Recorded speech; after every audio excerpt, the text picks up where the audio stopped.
Today marks 5 years of sobriety from alcohol. Did I know that it would lead me on this path? No, but I needed something different at that point. And this was the lowest hanging fruit of something that I kept doing repeatedly that never gave me the results that I wanted. The decision came around the same time I started to meditate and take my practice seriously. It was the ending of a life that I was tired of living. A lot of shame for my behavior, a lot of judgment of myself, and I felt like I was living a life that I wasn't proud of.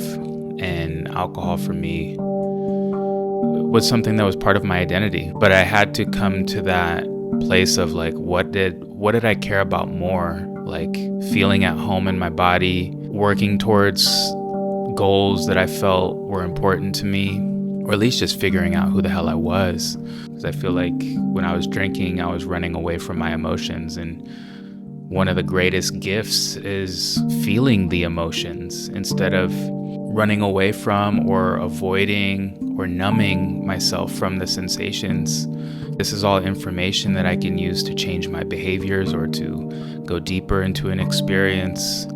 There's no hiding when I quit alcohol. Everything was right in front of me and I had to face myself and take full responsibility of my energy.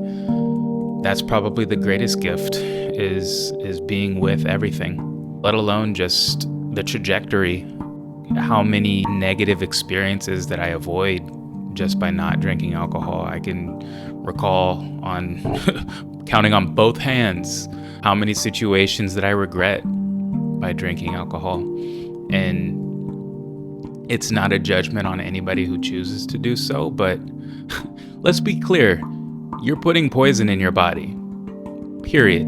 I know that there's this unspoken rule that you can't talk ill about people's alcohol, but come on, who are we kidding?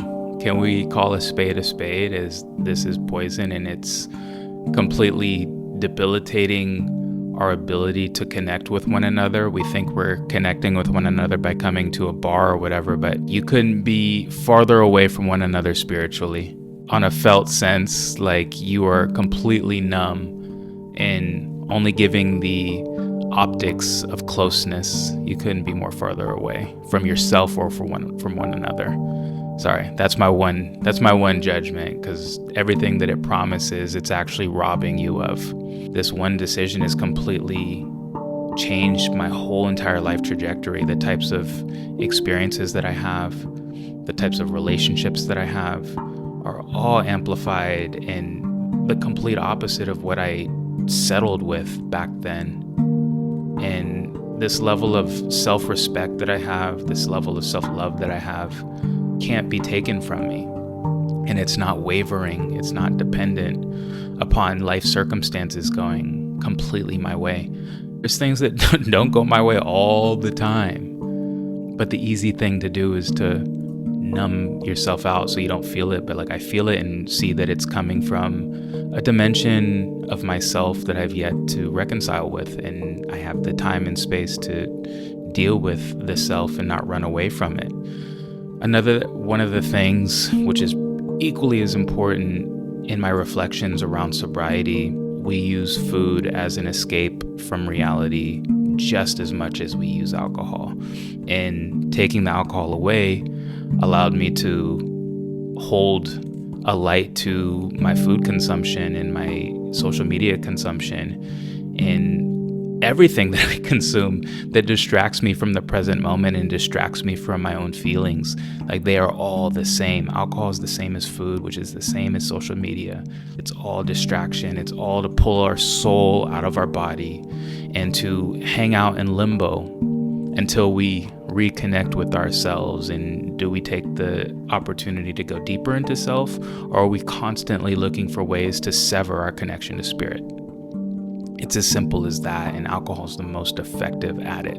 It's readily available and advertised for people, and there's no second guessing the propensity to abuse, propensity to use. There's no stigma around it at all. But I just want people to take ownership of the decisions that they make.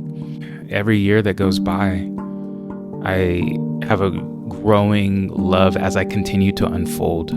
This whole process is a bunch of unfolding and revealing the things that I used to hide, the things that I was afraid to share. All of these things are out in the open now, and they're not filled with shame. Like, they're embraced, and I remain curious to allow life to unfold. Life is psychedelic as fuck. I keep learning, I keep growing, I keep showing up as a new person, and there's new aspects of self that every few months come into play, and I know how I want to show up with a level of integrity and connectedness. This talk can literally go on forever, but I will not hold anybody to that. But just know that you're fully capable of prioritizing yourself, making the decisions that are right for you. You're fully capable. It's just one day at a time. Feel free to reach out. It's lonely. Like, there's not a lot of people doing it, but I find other ways to keep me connecting to my passions and the things that matter. Because that's all that really matters to me at this point, is living in alignment with my purpose, being honest with myself, helping others, and continuing to grow.